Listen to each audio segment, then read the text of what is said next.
Hello दोस्तों, मैं Shiva sir अपने YouTube चैनल कुछ क्लासेस में आप सभी प्रिय विद्यार्थियों का स्वागत करता हूं।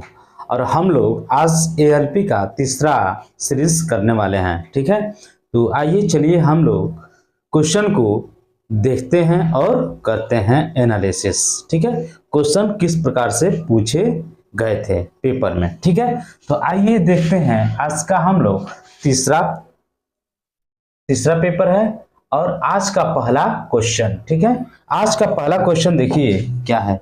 ठीक है, आज का पहला क्वेश्चन क्या है। ठीक है, यम कक्षा में शामिल हो सकने वाले इलेक्ट्रॉनों की अधिकतम संख्या कितनी होती है। ठीक है, यम कक्षा में। ठीक है, तो सबसे पहले तो हम लोग कक्षा के बारे में जानेंगे। तो यम कक्षा में शामिल हो सकने वाले इलेक्ट्रॉनों के बारे में हम लोग चर्चा करेंगे। ठीक है, तो सबसे पहली बात कि यम कक्षा में शामिल हो सकने वाले इलेक्ट्रॉनों की संख्या होती है 18। ठीक है, लेकिन इसको हम लोग कैसे करेंगे, ठीक है, इसको थोड़ा सा देखते हैं। ठीक है, तो एक कोश में, ठीक है, क्या होता है, एक कोश में उपस्थित इलेक्ट्रॉनों की संख्या क्या होती है, 2n² के रूप में होती है। किसके रूप में होती है? एक कोश में उपस्थित इलेक्ट्रॉनों की संख्या 2n² के रूप में होती है। ठीक है, तो इसको थोड़ा सा हम लोग यहाँ पे लिख लेते हैं। एक कोश में, ठीक है, एक कोश में उपस्थित इलेक्ट्रॉनों की संख्या क्या होती है, 2n² होती है। क्या होती है? 2n²। ठीक है, अब हमारे पास जो कोश होते हैं वो क्या होते हैं? ये होते हैं k। ठीक है, k मतलब पहला कोश, l मतलब दूसरा कोश, ठीक, m मतलब तीसरा। यही बात हो रहा था। n मतलब चौथा कोष। ठीक है, इसके आगे 7 कोष तक होता है। ठीक है, कितने कोष तक होता है? 7 कोष तक। तो पहले कोष में हम लोग इस फार्मूले पे वैल्यू रखेंगे 2n² पे। तो क्या होगा, 2 × 1 का स्क्वायर मतलब 2। ठीक है, जब दूसरे कोष में रखेंगे 2n² पे वैल्यू, तो क्या होगा, 2 × 2 का स्क्वायर, तो 2 का स्क्वायर 4 और 4 दूना 8। तो दूसरे कोष में कितने हो जाएंगे? 8। ठीक है, 2n²। अब तीसरे कोष में रखेंगे तो तीसरे कोष का मान ये है। ठीक है, तो ये 3 का स्क्वायर करेंगे तो 9 और 9 का 2 में गुणा करेंगे तो 18। यही तीसरा कोष आपसे पूछा था। ठीक है, तीसरा कोष यही पूछा था। ठीक है, अब हम लोग चौथे को भी निकाल लेते हैं 2n² से। ठीक है, तो 2 × चौथा कोष, ठीक है, और चौथे कोष का स्क्वायर, तो 4 चौको 16 दूना 32। ठीक है, तो इस तरह से सातों कोष को आप लोग निकाल सकते हैं। ठीक है, तो इस प्रश्न का उत्तर आपको मिल गया। ठीक है, यम कक्षा में कितने इलेक्ट्रॉन होंगे?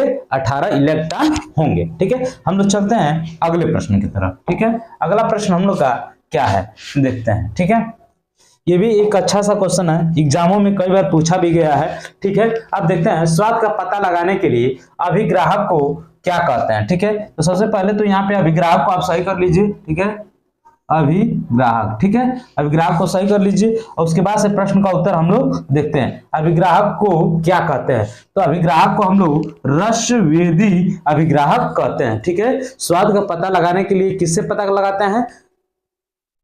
रसवेदी अभिग्राहक से पता लगाते हैं। ठीक है, थोड़ा ऑप्शन को भी हम लोग देख लेते हैं। ऑप्शन, ठीक है, ऑप्शन में दिया है घ्राण अभिग्राहक। तो जो ये होता है नाक में मौजूद, ठीक है, नाक में, ठीक है, नाक में मौजूद,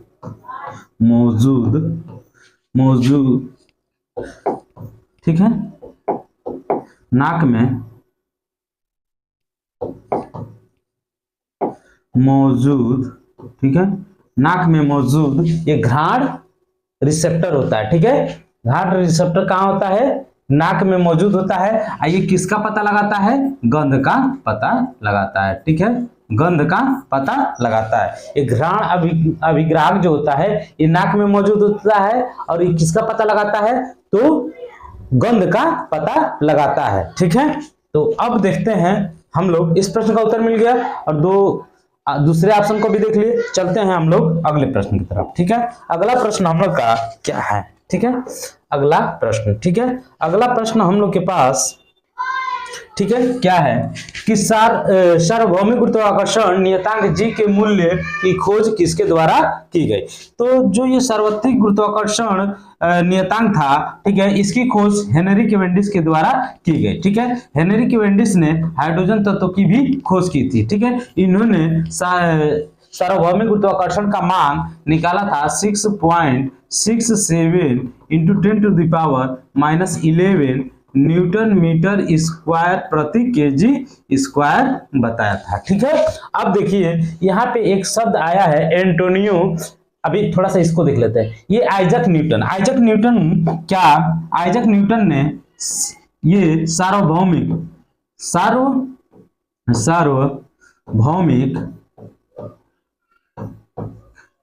गुरुत्वाकर्षण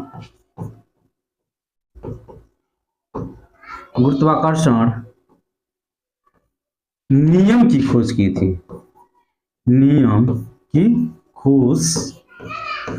सर आइजक न्यूटन के द्वारा सार्वभौमिक गुरुत्वाकर्षण नियम का खोज किया गया था। ठीक है, अब थोड़ा सा देख लेते हैं एंटोनियन लेवोजियर के बारे में। तो एंटोनियो लेवोजियर जो थे, इनको आधुनिक रसायन विज्ञान का पिता कहा जाता है। ठीक है, उसके बाद से इन्होंने दहन के लिए ऑक्सीजन की आवश्यकता को बताया था। ठीक है, उसके बाद से इन्होंने ऑक्सीजन नाम भी दिया और हाइड्रोजन नाम भी दिया। इन्होंने तत्वों को दो भागों में बांटा, धातु और अधातु में। ठीक है, इन्होंने रासायनिक संयोजन के लिए दो नियम प्रतिपादित किए, एक द्रव्यमान संरक्षण का नियम, एक स्थिर अनुपात का। तो द्रव्यमान संरक्षण का जो नियम था वो एंटोनी एल लेवाजिए के द्वारा दिया गया, और जो स्थिर अनुपात का नियम था वो किसके द्वारा दिया गया था? प्राउस्ट के द्वारा दिया गया था। ठीक है, तो यहाँ पे हम लोग इतना इस क्वेश्चन के बारे में पढ़े। अब चलते हैं हम लोग अगले प्रश्न की तरफ। अगला प्रश्न हम लोग का क्या है, थोड़ा सा देखते हैं। ठीक है, अगला प्रश्न, ठीक है, निम्नलिखित में से कौन सा एक अम्ल का गुण नहीं है? तो हम लोग एक एक करके पढ़ेंगे, आप पता करेंगे। ठीक है, तो देखेंगे यहाँ पे अम्ल का स्वाद खट्टा होता है, तो बिल्कुल सही बात है कि अम्ल का स्वाद क्या होता है? खट्टा होता है। ठीक है, लेकिन जो अम्ल होता है वह स्वाद में कड़वा नहीं होता है। तो ऑप्शन हमारा करेक्ट क्या होगा? ये। लेकिन देखिए यहाँ पे ये सभी बातें क्या होंगी? करेक्ट होंगी। ये भी करेक्ट है। ठीक, अम्ल थोड़ा अम्ल को सही कर लीजिएगा। अम्ल क्षार के साथ मिलकर लवण और जल का निर्माण करता है, लेकिन जब अम्ल धातु के साथ क्रिया करता है तो लवण और हाइड्रोजन गैस मुक्त होता है। ठीक है, अब यहाँ पे देखते हैं इस प्रश्न में, अम्ल नीले लिटमस को लाल में परिवर्तित कर देता है। तो मेथिल ऑरेंज और ये जो नीला लिटमस है, इसको अम्ल जो होता है क्या करता है? लाल कर देता है। इसको अम्ल को याद करने का तरीका भी है एक, अम्ल को, ठीक है, ये क्या होता है? अनिल। ठीक, तो ये हो गया अम्ल। ठीक है, अम्ल के बारे में। तो ये नीले लिटमस को क्या करता है? लाल में परिवर्तित कर देता है। कौन? अनिल मतलब अम्ल। ठीक है, नीला को क्या करता है? लाल में परिवर्तित कर देता है।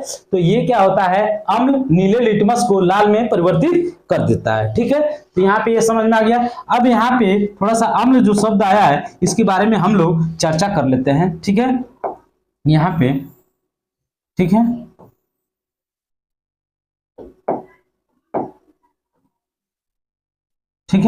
अब देखते हैं थोड़ा सा क्या कुछ इंपॉर्टेंट बात, जैसे अम्ल के बारे में। ठीक है, तो अम्ल, ठीक है, अम्ल, तो सबसे पहली बात क्या है कि जो अम्ल होता है, ठीक, वो अम्ल होता है, ये विद्युत का, ठीक है, विद्युत का सुचालक होता है।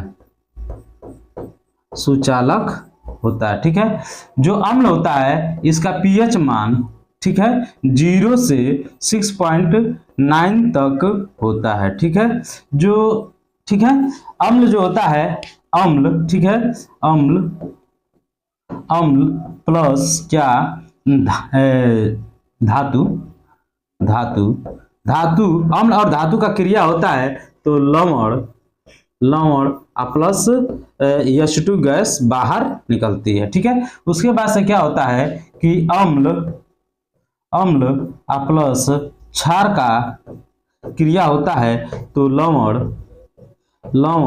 प्लस क्या होता है, जल बनता है। ठीक है, जल बनता है। ठीक है, उसके बाद से थोड़ा सा अम्लों के बारे में और जानते हैं कि जलीय विलयन में, ठीक है, जलीय विलयन में क्या होता है, ठीक है, जलीय विलयन में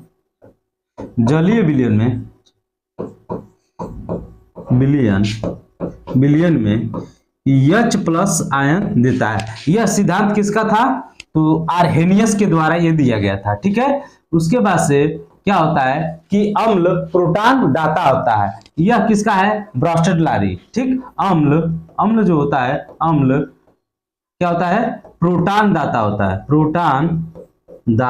है, होता है। ठीक है, यह बात किसने बताया था, ब्रॉस्टेड-लारी के द्वारा बताया गया था। ठीक, उसके बाद से एक और बात जान लीजिए कि जो इलेक्ट्रॉन युग्म बनाता है, क्या बनाता है, जो इलेक्ट्रॉन युग्म बनाता है, क्या बनाता है, जो इलेक्ट्रॉन युग्म ग्रहण करता है, जो इलेक्ट्रॉन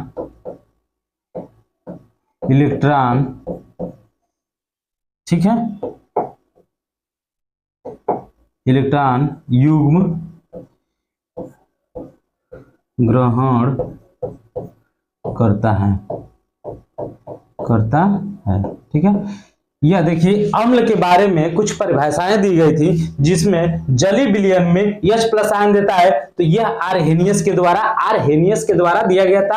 अम्ल प्रोटॉन दाता होता है, क्या होता है, अम्ल प्रोटॉन दाता होता है। यह ब्रॉस्टेड-लारी के द्वारा बताया गया था। किसके द्वारा, ब्रॉस्टेड-लारी के द्वारा बताया गया था। जो इलेक्ट्रॉन युग्म ग्रहण करता है, वह किसके द्वारा बताया गया था, तो किसके द्वारा बताया गया था, जो इलेक्ट्रॉन युग्म ग्रहण करता है वो किसके द्वारा बताया गया था, तो वो बताया गया था लुईस के द्वारा। किसके द्वारा, लुईस के द्वारा बताया गया था। किसके द्वारा, लुईस के द्वारा बताया गया था। ठीक है, तो यहाँ अम्ल से जो भी कुछ रिलेटेड था मैं इसको बताया। हम लोग चलते हैं अगले प्रश्न की तरफ। ठीक है, तो अगला प्रश्न देखते हैं। अगला प्रश्न क्या है हम लोग का, ठीक, देखिए ये भी एक बेहतरीन सा क्वेश्चन है। ठीक है, कह रहा है कि लोहे की प्रक्रिया स्पेस है कि प्रक्रिया में लोहे को जस्ता की एक कोटिंग, ये थोड़ा सही कर लीजिएगा, कोटिंग, ठीक है, कोटिंग द्वारा संरक्षित किया जाता है। तो वह प्रक्रिया होती है लोहे को जस्ते के लोहे को एक कोटिंग, जस्ते की कोटिंग करके उसको संरक्षित किया जाता है, तो वह विधि होती है गैल्वेनाइजेशन। कौन सी विधि होती है, गैल्वेनाइजेशन विधि द्वारा हम लोहे को जस्ते या जिंक की परत चढ़ा के उसको संरक्षित करते हैं, वह गैल्वेनाइजेशन विधि होता है। ठीक, यहाँ पे ये प्रश्न आया है तो थोड़ा सा हम लोग इस लोहे को जंग लगने से बचाने के कुछ उपाय को भी पढ़ेंगे। किसको पढ़ेंगे, लोहे को जंग लगने से बचाने के कुछ उपाय को भी पढ़ेंगे। तो उपाय क्या है, उपाय, ठीक है, लोहे को जंग लगने से बचाने के लिए हम लोग क्या उपाय कर सकते हैं, तो इसमें सबसे पहला उपाय क्या है, पेंट करके, ठीक है, पेंट करके, ठीक है, करके। दूसरा तेल लगाकर, क्या लगाकर, तेल लगाकर, ठीक है। तीसरा ग्रीस लगाकर, ठीक है, क्या लगाकर, ठीक है, ग्रीस लगाकर,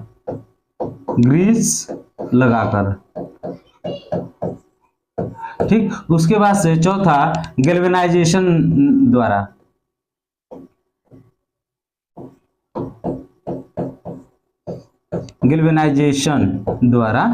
क्या होता है, इसमें लोहे और इस्पात के ऊपर, ठीक है, जिंक की पतली परत चढ़ा के हम लोग इसको संरक्षित करते हैं, वही कहलाता है गैल्वेनाइजेशन, ठीक है। उसके बाद से एनोडीकरण द्वारा, किसके द्वारा,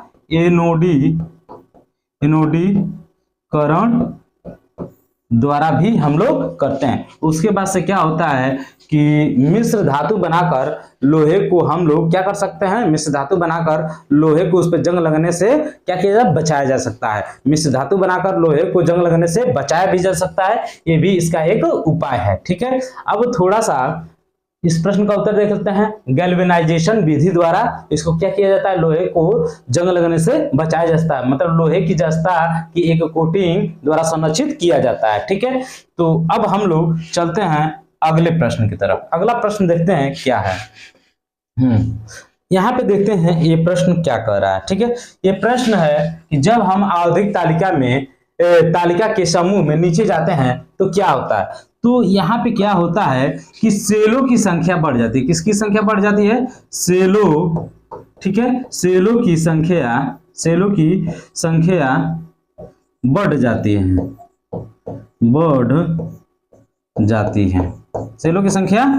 जाती है। बात समझ में आया? तो जब आवधिक तालिका में हम वर्ग में ऊपर से नीचे जाते हैं, ठीक है, नीचे समूह में नीचे जाते हैं, समूह में नीचे जाते हैं तो क्या होता है? तो सेलों की संख्या क्या होती है? बढ़ जाती है। समझ में आ गया? तो हम लोग चलते हैं नेक्स्ट प्रश्न की तरफ। ठीक है, अगला प्रश्न हम लोग का क्या है? ठीक है, अगला प्रश्न देखते हैं ये क्या है कि दांतों में सड़न, ठीक है, शुरू हो जाते हैं जब मुंह का पीएच मान क्या हो जाता है। तो जब दांतों में सड़न तब होता है जब उसका पीएच मान 5.5 से कम हो जाता है, तो मुंह में क्या होता है? सड़न चालू हो जाता है। तो इस प्रश्न का उत्तर बी होगा। ठीक है, ठीक है। तो अब यहाँ पे हम लोग देखते हैं अगला प्रश्न। ठीक है, अगला प्रश्न क्या है? ठीक है, हाँ, अब यहाँ पे देखते हैं अगला प्रश्न। अगला प्रश्न क्या है? एम्फोटेरिक से रिलेटेड है। निम्नलिखित में से कौन सा एक एम्फोटेरिक ऑक्साइड है? तो एम्फोटेरिक ऑक्साइड क्या है? एल्युमिनियम ऑक्साइड है। ठीक है, ऑप्शन ए। लेकिन यहाँ पे एम्फोटेरिक के बारे में हम लोग थोड़ा देखेंगे। एम्फोटेरिक का मतलब होता है उभयधर्मी। एम्फोटेरिक को हम लोग क्या कहते हैं हिंदी में? उभयधर्मी। उभयधर्मी का परिभाषा होता है कि ऐसे पदार्थ जो अम्ल और क्षार दोनों से अभिक्रिया करते हैं वो क्या कहलाता है? उभयधर्मी। मतलब जो दोनों का गुण रखते हैं वो क्या कहलाते हैं? उभयधर्मी तत्व कहलाते हैं। ठीक है, अब यहाँ पे कुछ उभयधर्मी धातु हैं, ठीक है, तत्व हैं जिनको हम लोग देख लेते हैं। एल्युमिनियम ऑक्साइड Al2O3, ठीक है, उसके बाद से जिंक ऑक्साइड, उसके बाद से लेड ऑक्साइड। ठीक है, ये सभी के सभी क्या हैं? उभयधर्मी धातु हैं या एम्फोटेरिक धातु हैं। ठीक है, एम्फोटेरिक ऑक्साइड है। ठीक है, एम्फोटेरिक ऑक्साइड है। तो यहाँ पे है एल्युमिनियम ऑक्साइड। ठीक है, ये देखिए aluminium oxide, zinc oxide, lead oxide, ये सभी के सभी क्या है? उभयधर्मी धातु हैं। ठीक है, चलते हैं हम लोग अगले प्रश्न की तरफ। अगला प्रश्न देखते हैं क्या है। ठीक है, ठीक है, अगला प्रश्न है, एक प्रतिरोध में से विद्युत धारा I प्रवाहित होती है एक स्रोत प्रतिरोध, ये छोड़ दीजिएगा। ठीक है, ठीक है,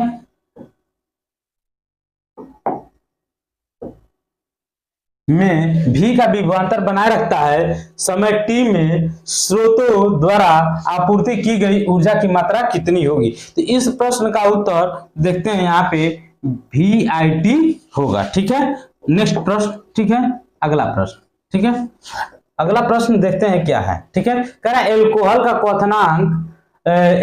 क्वथनांक का, ठीक है, 78 डिग्री सेल्सियस है, केल्विन पैमाने पर तापमान कितना होगा? तो देखिए एक फार्मूला है बेसिक सा। ठीक है, तो यहाँ पे ये दिया हुआ है आपको 78 डिग्री सेल्सियस। ठीक है, 78 डिग्री सेल्सियस दिया है, तो हम लोग को केल्विन में बदलने के लिए क्या फार्मूला पता है? देखते हैं यहाँ पे। तो ये फार्मूला पता है कि डिग्री सेल्सियस प्लस 273, ठीक है, अब बराबर केल्विन। तो हमको केल्विन में बदलना है तो क्या करेंगे? डिग्री सेल्सियस को, ठीक है, 78 यहाँ पे लिख देंगे, प्लस 273 इसमें जोड़ देंगे। ठीक है, तो केल्विन में परिवर्तित हो जाएगा। 8 3 11 का 1, 7 14 15 का 5, ठीक है, हाथ में 1, 351 केल्विन होगा। ठीक है, इस प्रश्न का उत्तर जो कि ऑप्शन नंबर डी में दिख रहा है। ठीक है, केल्विन होगा। ठीक है, अब यहाँ पे थोड़ा सा आया है तो निम्नतम बिंदु और उच्चतम बिंदु के बारे में भी हम लोग जान लेते हैं। ठीक है, तो निम्नतम बिंदु, ठीक है, निम्नतम, ठीक है, निम्नतम बिंदु क्या होगा? 0 डिग्री, ठीक है, 32, ठीक है, डिग्री फ़ारेनहाइट, और उसके बाद से 212, ठीक है, 212 क्या होगा? केल्विन। ठीक है, उसके बाद से 0 डिग्री रोमन। ठीक है, अब उसके बाद से उच्चतम, ठीक है,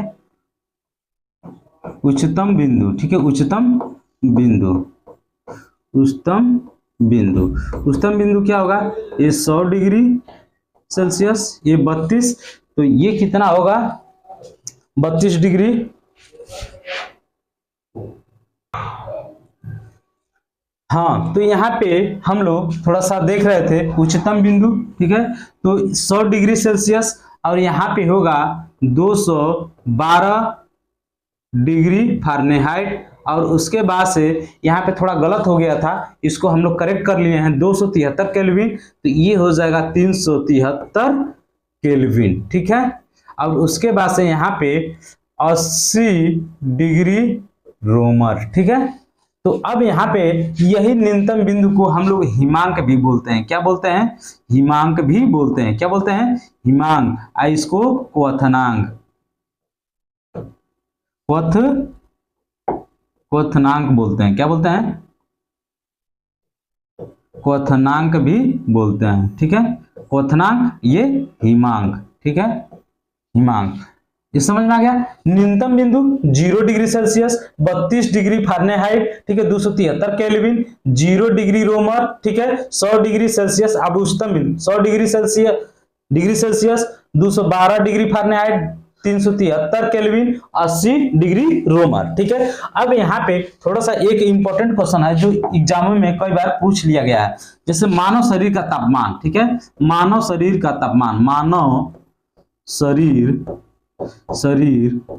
का तापमान, ठीक है, मानव शरीर का तापमान क्या होता है, ठीक है। तो ये देखिए 98, ठीक है, 98.6 डिग्री फारेनहाइट, या इसको डिग्री सेल्सियस में जब कन्वर्ट करेंगे तो ये 37 डिग्री सेल्सियस होता है। ये मानव शरीर का तापमान 98.6 डिग्री फारेनहाइट या 37 डिग्री सेल्सियस होता है, ठीक है। इस प्रश्न में इतना ही, हम लोग चलते हैं अगले प्रश्न की तरफ। अगला प्रश्न देखते हैं, ठीक है। अब यहाँ पे ये प्रश्न जो आया हुआ है ये बहुत अच्छा प्रश्न है। एक प्रकार के अलैंगिक प्रजनन को पहचाने जिसमें जड़, तने और पत्तियों जैसे पौधे के कुछ हिस्सों के माध्यम से प्रजनन होता है, तो वह है कायिक प्रजनन। कौन सा है, कायिक प्रजनन, ऑप्शन बी इसका सही है, ठीक है। थोड़ा अलैंगिक प्रजनन के बारे में जान लेते हैं कि जो संतति होती है आनुवांशिक रूप से अपने माता पिता के समान ही होती है, मतलब फोटोकॉपी होती है, ठीक है। अलैंगिक प्रजनन में क्या होता है, एक ही प्रकार से संतति क्या होती है, उत्पन्न हो जाती है, ठीक है। लेकिन जो संतति उत्पन्न होती है वह क्या होती है, सेम टू सेम फोटोकॉपी होती है, ठीक है। तो ये समझ में आ गया होगा।